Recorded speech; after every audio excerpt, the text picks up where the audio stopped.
40 ya. Nah, ana Ahlus Sunnah wal Jamaah, Ya. mazhab Syafi'i. Oh, Dalam hal ini kan ana juga baru tahu kalau ada Sabtu Minggu. Ana kan enggak, ana ini udah lupa hari di penjara, nggak ngerti, nggak ngitung hari, nggak ngitung apa, nggak ngitung.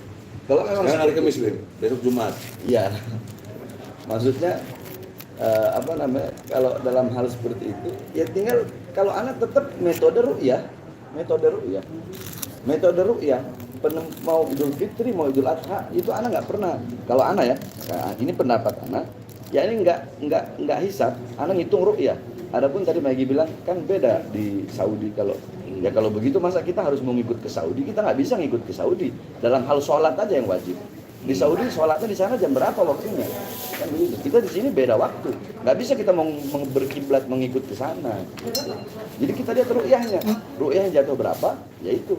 Kalau ana pribadi, selama ini ya, ana pribadi. Selama ini ana tergantung dari MUI, MUI sama apa tuh? Yang Menteri Agama lah. Iya, Dari pemerintah. Ketika semua pemerintah bilang Idul Fitri sekian, ya anak ngikut aja. Karena anak bukan ahli ru'ya, anak bukan ahli ru'ya yang harus melihat hilal begini-begini. Jadi ya anak percaya di situ aja. Jadi andaikan ada apa-apa ya, yang nanggung dosanya bukan anak. Andaikan salah, seperti semua Ramadan lah, Ramadan 30 semua. Ternyata 29, berarti kan di 30 kan masih berpuasa. Sedangkan itu yang mutasrik, haram untuk makanya itu. Nah, maksudnya. itu makanya ya Tapi anak jangan nyalain pemerintah dong. Kenapa ente ikuti satu yang nggak tahu? Nggak boleh juga. Anak kan udah bilang, anak ngikut yang telah dikeluarkan. Kalau anak pribadi, kan banyak ada yang lebarannya duluan, ada yang lebarannya belakangan, ada yang ikut pemerintah, ada yang enggak. Kalau anak itu ngikut aja kalau anak. Saya ingat omongan antum aswaja. Kalau pemerintah benar itu pemerintah yang nggak benar, yang zolim kan dilawan sama antum. Seperti sekarang. Iya, jadi masalahnya begini, bukan. Penentuan ini kan nggak boleh ikut-ikutan juga, harus ada dasar. Enggak, makanya ketika jadi anak ini orang yang adil. Insya Allah. Orang yang adil. Maksudnya adil bagaimana? Seumpama ini kan masalah ru'yah, masalah penetapan ini kan udah ditentukan, dan di dalam mereka pun kan ada yang ahli-ahli dalam hal itu. Andaikan mereka salah, kebanyakan yang ikut, ya mereka yang nanggung dosanya. Yang penting anak ngikut aja dalam hal ini. Tapi di sisi lain kan juga ada ahli hisab tadi yang bisa menghitung. Ahli hisab, cuma kan anak nggak pakai metode hisab. Ya berarti gini, antum nggak pakai metode itu, jalankan ini. Yang pakai mode hisab jalankan juga. Iya, nggak ada masalah. Nah, gitu. Nggak ada masalah. Clear. Kalau anak pakainya ru'yah. Iya. Sebagaimana antum pakai ru'yah, jangan nyalain yang pakai hisab. Anak nggak nyalain yang pakai hisab. Kurang lebih supaya umat nggak pecah-pecahin. Enggak, anak nggak pernah. Ngapain nyalain yang hisab? Silakan pakai hisab. Yang ru'yah silakan. Anak ru'yah. Yang mau ikut pemerintah silahkan, yang nggak ikut juga silahkan. Kalau anak ngikut, sekian Idul Fitrinya, sekian Idul Adhanya. Karena kalau perbandingannya tadi Bang Egy bilang Arab Saudi 4 jam. Iya, ya perbandingan ke sholat lagi. Masa kita harus sholat ikut waktu sana? Ya keburu ini nggak sama nantinya. Nah kalau konteksnya itu tidak dalam anonim atau sinonim ke situ, tapi harus dibedakan. Ini saya ya, karena tentu dibedakan antara waktu dan momentum. Nah, Idul Adha melihat kepada momentum, yaitu wukuf. Ya, ukurannya wukuf. Wukuf di Arafah. Iya. Nah kalau sudah dinyatakan wukuf, Amir Mekah menyatakan wukuf besok, kok kita masih berkilah? Tapi enggak, sekarang itu soal pendapat ya. Saya menempatkannya momentum. Sekarang tanya, tanggal sidang mau dimulai. Ya. Tanggal closing statement mau dimulai sidang. Hah? Sidang antum mau dimulai. Enggak, sidangannya belum. Kita mediasi. Oh, yang saya. Tunggu sebentar, Bos. Ini lebih penting ini umat. Jadi dalam konteks itu udahlah. Ya, dalam konteks perbedaan pandang. Iya, kalau itu kan ru'yah dan hilal udah selesai. yang diperdebatkan. Saya melihat Bukan momentum. ru'yah dan hisab. Ru'yah dan hisab. Ah. Ru'yah dan hisab. Jadi saya melihat momentum, Anda lihat waktu. Ah. Nah, yang saya pahami begitu dari. Dan itu pun ada ikhtilaf juga masalah waktu, masalah momentum. Dalam itu juga konteks ikhtilaf. momentum ini, nah sekarang kita bicara substansi. Apa substansi antum melihat penyembelihan kurban kepada ketakwaan kita kepada Allah? Substansi. Ya, ini Kambingnya, dagingnya sampai ke Allah, yang sampai ketakwaannya. Nah, substansinya apa dari Idul Kurban itu? ya ini begini. Ya millata Ibrahim hanifa muslima wa ma kana minal musyrikin. Kan begitu. Kurban ini ajaran Nabi Allah Ibrahim. Nah, dalam Al-Qur'an Allah berkata, seperti apa sih ajaran Ibrahim? Millata Ibrahim hanifa muslima wa ma kana minal musyrikin. Ya. Ajaran yang lurus, ajaran Islam. Ya, dan wa ma kana minal musyrikin, dan bukanlah bagian daripada orang-orang yang musyrik. Inilah milah Ibrahim. Milah Ibrahim. Iya, Oke. tahu. Nah, terus yang kedua, Nabiullah Ibrahim menjadi kekasih Allah karena tiga. Itu ada dalam kitab Manhajus Sawi, ada dalam kitab Ihya Ulumuddin, dan ada dalam kitab Risalah Al-Qusyariyah.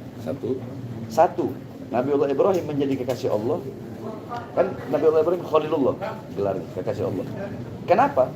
Karena Nabiullah Ibrahim lebih taat kepada Allah, perintah Allah daripada perintah selain Allah.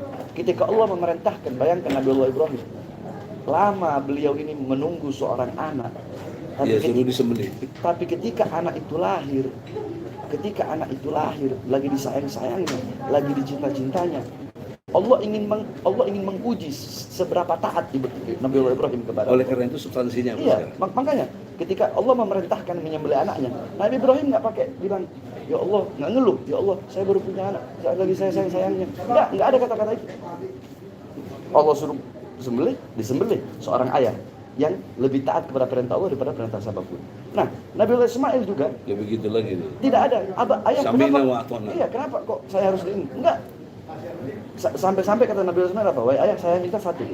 Tolong tajamkan pisaunya agar aku tidak merasakan sakit, dan bekas bajuku darahnya tolong jangan perlihatkan kepada ibu, karena nanti ibu bakal merasa sedih.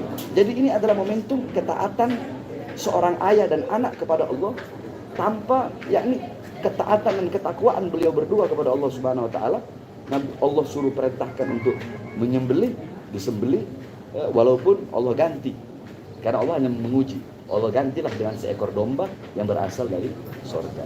Makanya dari situ intinya adalah yakni kurban ini bukan hanya sekedar kita ngeluarin harta terus beli kambing, beli sapi, terus hanya untuk ini enggak.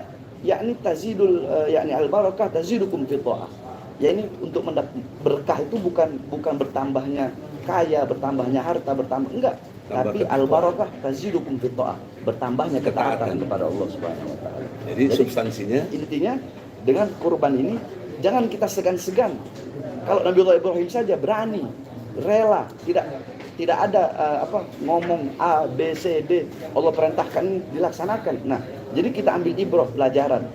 Kita jadikan Nabiullah Ibrahim sebagai uswah, qudwah, teladan pedoman di dalam kehidupan sehari-hari, bahwa taat, patuh kepada Allah apapun perintah Allah Subhanahu wa taala.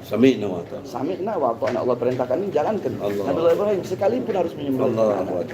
Dan yang paling penting ini berkaitan dengan haji. Ya kan? Ini berkaitan dengan haji. Nah, ketika orang-orang haji, apalagi wukuf di Arafah, itu ketika itu ada satu ulama, ini closing statement. Ada satu ulama ketika itu dia haji udah 3 kali. Ketika dia haji udah 3 kali, ketika haji yang ketiganya dia haji 97 kali. Dia 97 bukan. 3 kali. Bukan. Dia haji 76 kali. Ibn Munkadir namanya. 76 kali. Dia bilang begini.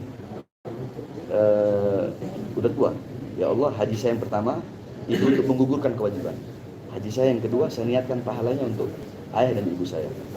3 kali haji. 3 kali. Haji saya yang ketiga, Nah, itu. saya niatkan untuk semua orang yang wukuf di Arafah ini. Masya Allah. Beliau tertidur. Ketika beliau tertidur, tiba-tiba ada suara. Apa suaranya? Wahai Ibn Munkadir, apakah engkau ingin berbuat baik kepada yang maha baik? Apakah engkau ingin mendermawakan pahalamu kepada yang maha dermawan, yaitu Allah? Ketahuilah wahai bin Munkadir bahwasanya Allah telah menghapus dosa-dosa orang yang wukuf di Arafah 10.000 tahun sebelum Allah ciptakan padang Arafah. Oh, Berarti maksudnya apa? Orang-orang yang haji itu adalah orang-orang yang sudah dipilih oleh Allah SWT. undangan Cuma ada haji yang diterima, ada haji yang nggak diterima. makbrur dan tidak. Nah, jadi intinya kalau mau haji, niatkan karena Allah, niatkan karena ibadah. Jangan niat haji biar saya dipanggil haji. Saya niat haji biar orang cium tangan sama saya, biar orang Nah. hormat sama saya. Makanya banyak orang pulang Dalam haji. closing statement ini untuk pemerintah, pesan moralnya apa? Pemerintah supaya tahu substansi haji tadi. Substansi haji. Iya, pemerintah kan jadi amirul. Ya, ini pemerintah ya harus menjadi wasilah, menjadi perantara bagi orang-orang yang mau haji. Jangan dipersulit. Mereka mau haji, mereka mau ibadah, melaksanakan ketaatan. Kalau dipersulit aja jangan, apalagi korupsi uang haji. Iya, Kan hajinya begitu. dipakai buat konstruksi. Ya makanya, makanya kan sering Anda bilang, jangankan masalah korupsi jalan, korupsi jembatan, korupsi apa, masalah ibadah aja dikorupsi. Iya, iya. Uang kadang uang haji, uang kurban atau apa, wallahu a'lam, Anda nggak tahu benar enggaknya. Sekarang ACT lagi. Ya wallahu a'lam, saya nggak tahu masalah itu. Umat. Intinya begitu. Ya, oke. Nasihatnya seperti itu. Jadi terakhir closing statement apa? Closing statementnya, Iya. ya ini haji dan Idul Adha tidak bisa dipisahkan. Iya. Nah, ya ini Idul Adhanya kita ambil pelajaran taat, patuh, tunduk kepada Allah Subhanahu wa taala. Iya. Haji, ikhlaskan diri